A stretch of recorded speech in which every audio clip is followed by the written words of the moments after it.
안녕하세요. 반갑습니다. 이 동영상은 뇌과학 기반 프레젠테이션 강의 시리즈의 29번째 시간입니다. 이번 강의는 프레젠테이션에서 발표자가 시청중과 질문 주고받기입니다. 본 강의는 지식의 사회화하는 차원에서 40회 연속으로 프레젠테이션의 모든 것을 연재할 것입니다. 본 강의 시리즈를 명확하게 숙지하시면 여러분도 프레젠테이션 전문가가 되실 것입니다. 프레젠테이션에서 질의응답입니다. 여러분, 프레젠테이션에서 질의응답 어떻게 생각하세요?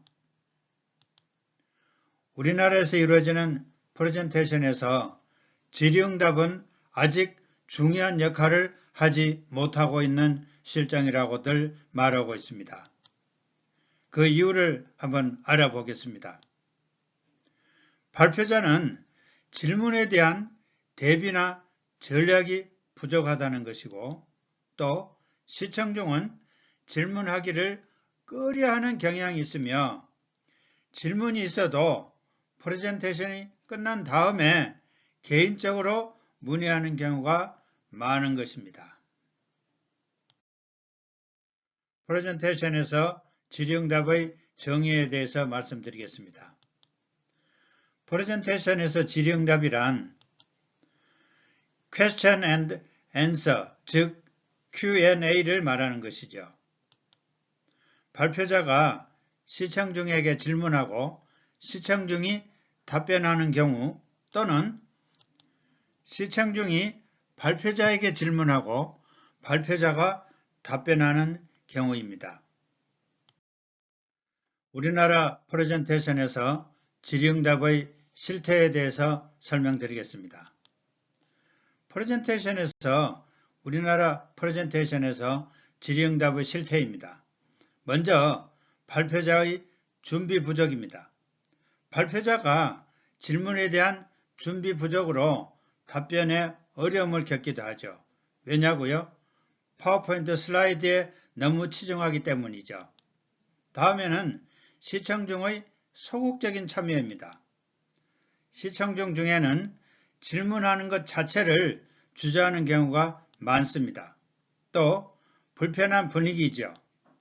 질의응답 과정에서 불편하거나 긴장된 분위기가 조성될 수 있는 것입니다. 그리고 질문에 대한 발표자의 이해 부족도 간혹 있습니다. 발표자가 시청중이 하는 질문을 명확하게 이해하지 못해서 답변이 빗나갈 수도 있는 경우이죠. 프레젠테이션에서 질의응답의 중요성입니다. 첫째, 시청중의 참여유도 가능입니다. 질의응답은 시청중이 프레젠테이션에 적극적으로 참여하도록 유도할 수 있는 것입니다. 또 정보 공유 및 확장 가능입니다. 프레젠테이션에서 다루지 못한 내용을 보충할 수 있고, 또 시청중의 질문을 통해서 새로운 정보를 얻을 수도 있는 것입니다. 또 발표자의 전문성 강화도 가능합니다. 질문에 정확하게 또 명확하게 답변함으로써 발표자의 전문성을 높일 수 있는 것이죠. 또한 피드백 수집이 가능합니다. 시청중의 질문을 통해서 프레젠테이션 내용에 대한 피드백을 받아 개선할 수 있는 것입니다. 프레젠테이션에서 질의응답의 활성화 방안입니다. 프레젠테이션에서 질의응답 활성화를 위한 구체적인 방법입니다. 프레젠테이션 준비 단계에서 예상 질문 목록을 작성하고 답변을 준비합니다. 또 프레젠테이션 시간에 질의응답 시간을 충분히 확보합니다. 또 발표 중간중간에 시청중이 질문을 하도록 촉구합니다. 또 질문자에게 감사를 표하고 질문에 대한 답변을 명확하게 말합니다. 시각 자료와 유머 활용 등을 통해서 질의응답 과정을 재미있게 만드는 것이죠. 발표자가 시청중에게 질문하기입니다. 발표자가 시청중에게 질문하고 대답하는 것은 프레젠테이션 성공에 아주 중요한 역할을 합니다. 그러나 대부분의 발표자들은 질의응답 자체를 중시하지 않는 경향이 있습니다. 왜냐고요? 발표자들은 파워포인트 슬라이드 작성에만 올인하기 때문이죠. 그래서 시간이 없어서 질문 준비는커녕 신경조차도 못 쓰기 때문이죠. 발표자가 시청중에게 왜 질문을 해야 할까요? 발표자가 시청중에게 질문하는 목적을 설명드리겠습니다. 첫째는 시청중의 호기심 유발로 프레젠테이션 참여 유도 목적입니다. 또 시청중에게 프레젠테이션의 주제를 알리기 위한 목적이죠. 그래서 이 두 목적은 질문 시점이 오프닝 때 또는 프레젠테이션 초기에 하는 것입니다. 시청중의 사전 지식 수준 파악 목적이죠. 이는 오프닝 후나 프레젠테이션 초기에 하는 것입니다. 또 시청중의 이해 정도 점검 목적입니다. 또한 시청중의 공감을 이끌어내기 위한 목적이죠. 마지막으로 시청중의 주의 집중도를 높이기 위한 목적이죠. 그래서 이들 질문의 시점은 프레젠테이션 도중 필요한 시점에 수시로 행하는 것입니다. 이번에는 질문의 종류를 설명드리겠습니다. 질문의 종류에는 폐쇄형 질문과 개방형 질문이 있습니다. 폐쇄형 질문은 객관식 형식의 질문을 말하는 것이지요. 예, 아니요로 답변할 수 있는 간단한 질문입니다. 또 시청중의 참여 유도에 아주 효과적이죠. 시청중이 큰 부담 없이 편하게 반응할 수 있는 것입니다.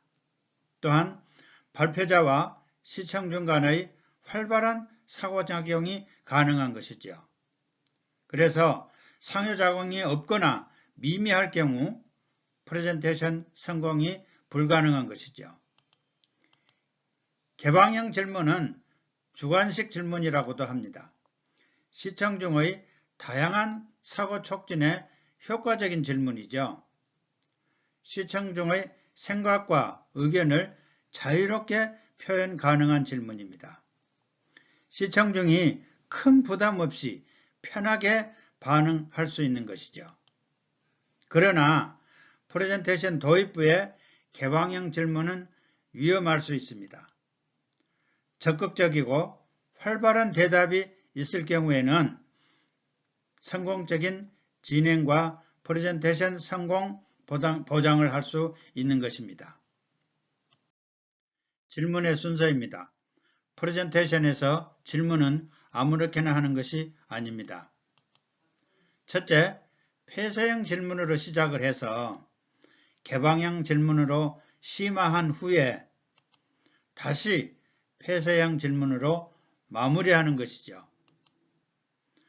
프레젠테이션 시작 부분에 폐쇄형 질문으로 시작을 하면 시청중의 주의를 끌고 이어서 주제에 대한 기본적인 이해도를 확인 점검하며 프레젠테이션 내용에 대한 기대감을 높일 수 있습니다.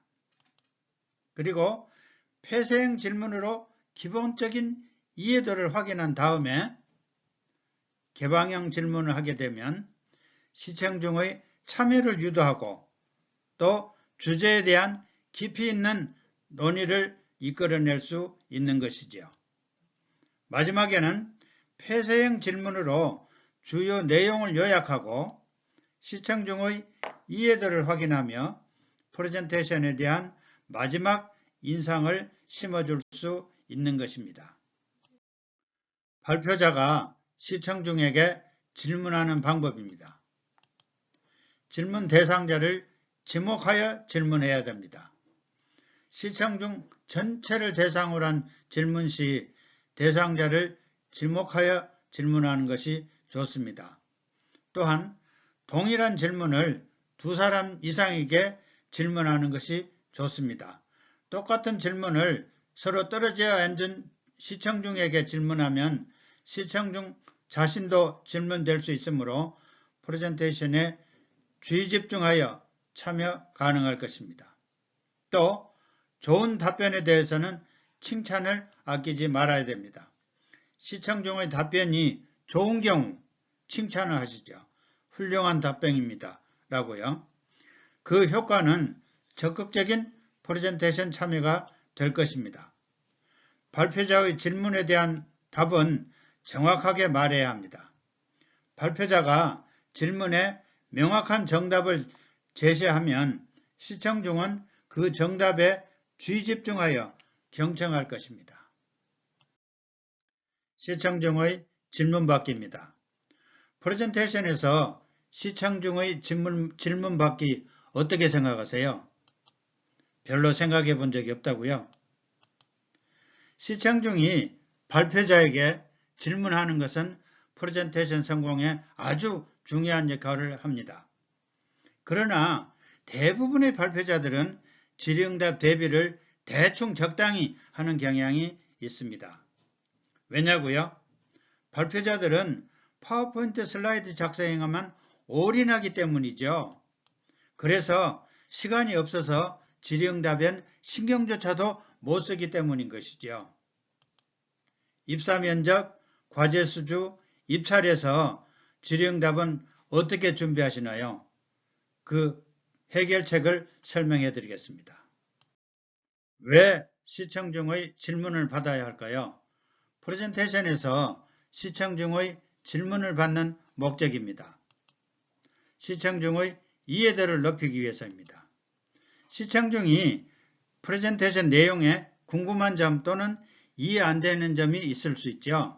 이럴 경우에 직접 질문을 통해서 이에 대한 이해도를 높일 수 있는 것이죠. 또 더 향상된 이해와 의사소통을 위해서입니다. 시청중의 질문은 프레젠테이션 내용에 대한 이해도 향상 및 의사소통을 촉진하는 것이죠. 또 프레젠테이션 내용의 피드백을 위함입니다. 시청중의 질문을 통해서 프레젠테이션 내용의 부족한 부분 또는 개선할 점을 파악하는 것이죠. 또 참여와 관심 유도를 위해서입니다. 시청중이 프레젠테이션에 적극 참여하여 그들이 질문을 제기하게 되면 그들은 주제에 대한 관심을 높이고 프레젠테이션에 지휘 집중하게 되는 것입니다. 시청중의 질문받는 방법입니다. 명확하고 간결한 답변을 해야 합니다. 발표자가 시청중에게 답변할 때 유념할 사항입니다. 발표자는 연단 위에서 질문자와 가장 가까운 거리로 이동을 해야 합니다. 둘째, 발표자는 질문자를 향해서 바로 서야 됩니다. 세 번째, 발표자는 질문자와 시선을 맞춰야 됩니다. 아이 컨택이죠. 네 번째, 발표자는 또박또박 분명하게 발음을 해야 합니다. 다섯 번째, 발표자는 질문자의 질문 내용을 누구나 이해하기 쉽게 반복해야 합니다. 이유는 질문자가 질문 내용을 횡설수설 또는 불명료하게 말할 수 있기 때문이죠. 여섯 번째, 질문자를 칭찬합니다. 단 칭찬한 가치가 있을 때지요. 일곱 번째, 이런 상태에서 발표자는 명확하고 간결하게 답변하는 것입니다. 전문 용어는 최소한으로 사용해야 됩니다. 발표자는 시청중이 이해하기 쉬운 용어를 사용해야 됩니다. 전문 용어는 반드시 풀어서 일반적인 용어처럼 사용하는 것이 좋습니다.